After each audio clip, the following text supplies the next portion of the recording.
Sekarang kita masuk ke pemantulan cahaya, di mana hukum pemantulan menyatakan bahwa besarnya sudut sinar datang harus sama dengan besarnya sudut sinar pantul. Misalkan kita ambil di sini ada suatu bidang datar, kita katakan ini licin atau bisa kita katakan ini mengkilap. Kemudian kita ambil garis normalnya. Seberkas sinar datang terhadap bidang ini, nanti sudutnya ini diukur terhadap garis normal. Kita katakan ini adalah I. Sinar ini akan dipantulkan dengan sudut adalah R.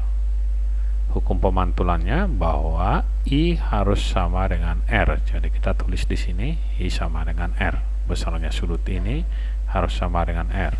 Diingat, sudut harus selalu diukur terhadap garis normal, di mana I adalah sudut datang dan R adalah sudut pantul. Kemudian kita ambil cermin datar.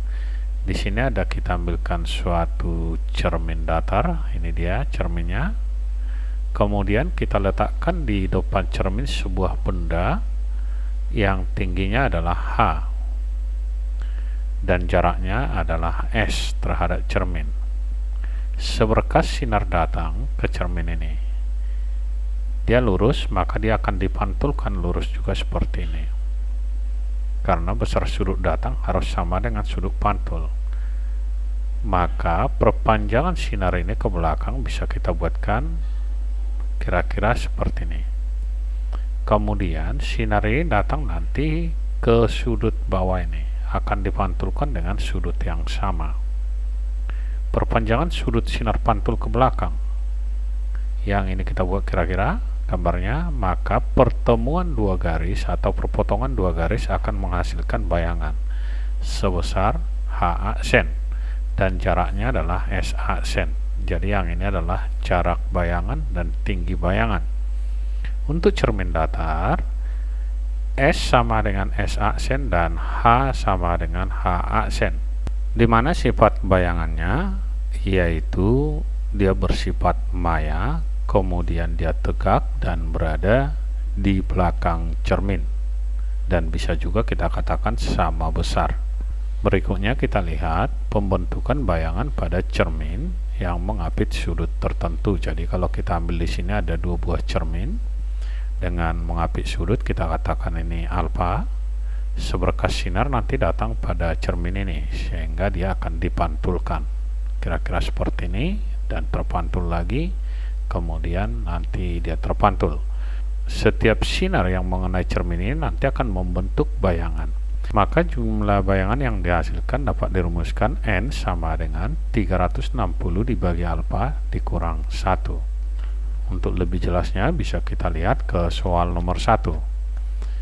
Perhatikan gambar, sebuah benda diletakkan 4 cm di muka cermin datar, maka tinggi bayangan dan jarak bayangan dari cermin berturut-turut menjadi, kita buat pembahasan, benda tingginya 1 cm, maka dari sifat cermin dia akan menghasilkan bayangan yang tingginya juga 1 cm.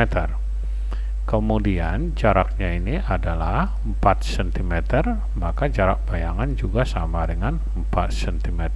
Jadi bisa kita buat bahwa H sama dengan H sen sama dengan 1 cm, S sama dengan S sen sama dengan 4 cm.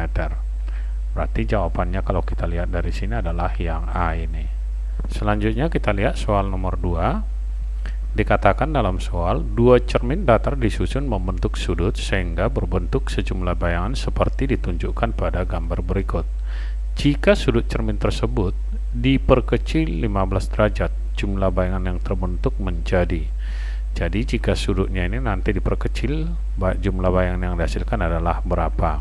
Kita buat pembahasan. Yang pertama kita hitung dulu bayangannya, di mana bayangan itu adalah BA sen. Jadi di sini ada 1, 2, 3, 4, ada 5, sehingga kita tulis N sama dengan 5. Rumusnya tadi N itu sama dengan 360 dibagi alfa dikurang 1.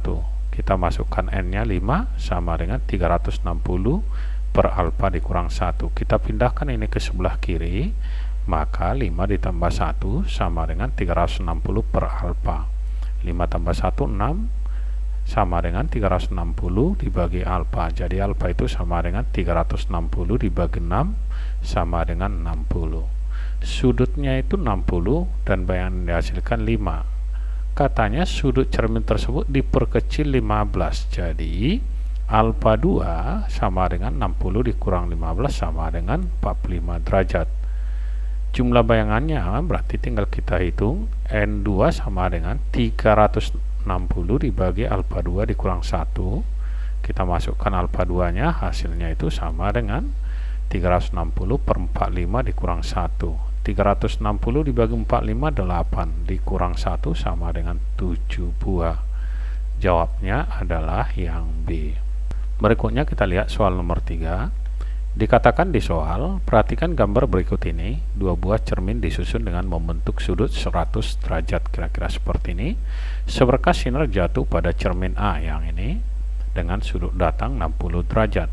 Maka sinar tersebut akan dipantulkan dari cermin B dengan sudut, berarti dari sini. Kita buat pembahasan, kita pindahkan dulu cerminnya ke sini biar kelihatan. Kemudian dari sini sudut datang 60, maka dia dipantulkan dengan sudut 60 juga. Yang ini. Karena N dengan bidang datar adalah tegak lurus, yang ini garis normal, maka sudut antara garis normal dengan bidang ini adalah 90.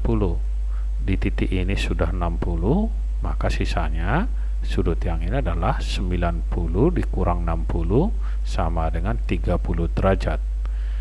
Yang ini adalah segitiga. Segitiga sudutnya 180. Jadi kalau kita hitung di sini 30 tambah 100, berarti 130 untuk sudut ini.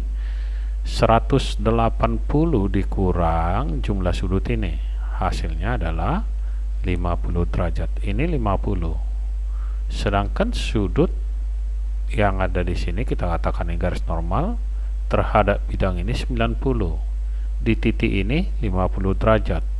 Maka di atas ini sama dengan 40 derajat. Datang ke bidang ini 40 tentu dipantulkan dengan sudut 40. Jadi jawabnya adalah 40 derajat. Atau lain kali bisa langsung sudut yang diapit oleh kedua cermin dikurang besarnya sudut datang. Bisa kita buat di sini, maka itu adalah sudut pantul di sini. Jadi 100 dikurang 60 sama dengan 40 derajat sama. Jadi jawabnya ini adalah yang B.